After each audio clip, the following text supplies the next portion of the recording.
I really wanted to just have a look at some simple Matisse, just going back to the basics of how he uses shape in his cutouts. And I started off with this page on the left where I just drew on some really basic Matisse shapes, kind of the really well known ones, which are these, I don't know how you describe them, quite rounded shapes.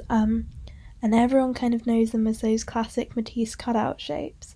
But actually, I then wanted to look at some of his more unusual shapes that he uses, where he uses more angular points and strange kind of just different shapes to these rounded ones, where they kind of come together so it's a bunch of shapes, but the composition of them brings them together to represent something. So in this case, I had this postcard where he'd use this technique and it creates this woman, this portrait of a woman, which I thought was really cool. So I traced the shapes on there and I overlaid it over the original Matisse shapes I'd put down.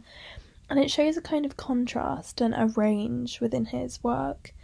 And I think that was really important to me, that actually when I wanted to study Matisse, I should not just study those rounded shapes, which are brilliant but can get a bit boring, but also have a look at some of his complex shapes and how shapes can make up a composition or a picture or a representation of something.